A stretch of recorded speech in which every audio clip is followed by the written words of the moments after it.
Hey there, Dale. Well, good morning. How are you? I cannot complain. It's a wonderful Tuesday. How are you doing? Well, I'm doing really well. It is Tuesday, and that means it's time for our market update. Absolutely. And in today's market update, 6.89% is the average interest rate for a 30-year fixed rate mortgage, 20% down with some discount points. Don't forget those points. The 15-year has also closed the gap a little bit, but truth be told, we expect this number to come down just a smidge because we have seen some movement. Dale, this momentum was great for mortgage-backed securities, but it stopped. Right. What for?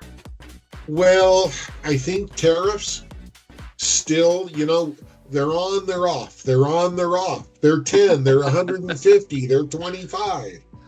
It's like a yo-yo. So you've got the tariff situation, you've got still some instability in the market. So I think we're going to stagnate for the moment, but hopefully we've got some better news on the horizon next week. Right, and it's important to note that we do have a lot of ceilings of resistance, all these colorful lines. They are there to track moving averages, but they're also considered ceilings of resistance. If we can break through some of these moving averages, we might have more stability on the horizon. But granted, tariffs are the wrench in all of this. So that being said, Dale, I don't know if you've seen it on socials. I have been seeing this for the past few days non-stop. This is a very incriminating graph right here. 500,000 more sellers than buyers. What do you make of that? Well, it's, I really don't do social media. This is my only social media that Lucky you and you. I do. There you go. I just, so much of it is hype. This wants to suggest a market crash or something along those lines. And the reality is, I just don't think it's going to happen. I mean, anybody that was alive in the last 5 years and owned a home, they probably refinanced at 3%. Their house payment is what they want. They're not going to sell their house without getting what they want. Therefore, I honestly don't see any sort of bubble or crash happening. I really don't. Right, and that's extremely important information because that's primarily what fuels these higher prices. I mean, you can see just here on this graph, this massive gap back in the COVID era where all of a sudden people are buying houses at insanely good interest rates. But let's assume that off to the side. These numbers might not be what they seem. I will be the first to admit there is more selling action in the market than there were in the past few years, no doubt. And the average interest rate for our buyers is higher, and that's keeping a lot of people out of the market. Very, very true. But I think this graph, I'm going to isolate everything else, and I'm just going to talk about this graph. I'm not going to talk about the effects it has on the market.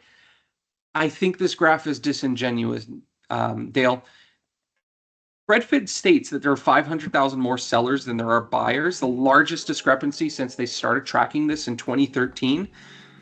But that's assuming 1.94 million sellers, but inventory's at 1.45 million. I don't know about you, but they're about 500,000 people off just from that. So worst case scenario, Dale, it really breaks even with the number of buyers in the market. I just think it's a little bit disingenuous. Yeah, to say there's 1.94 million sellers, but there's only 1.45 in inventory. I'm pretty good at math. I would hope so. Something is not adding up. Well, in the words of Billy Mays, but wait, there's more. Half of them are already in contract. So you could go back to this chart and you could say 1.4 million buyers are in the market, but they're shopping for only $900,000 houses, not dollar houses, but 900,000 units of inventory. So I just think this graph is disingenuous. Yes, it is true. There are more sellers today than there were years ago.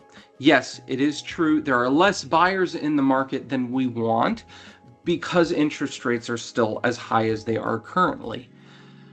but a bubble, a crash, I'm doubtful. Nope. I don't see it. I just don't. Yeah. So hopefully this was good information for you.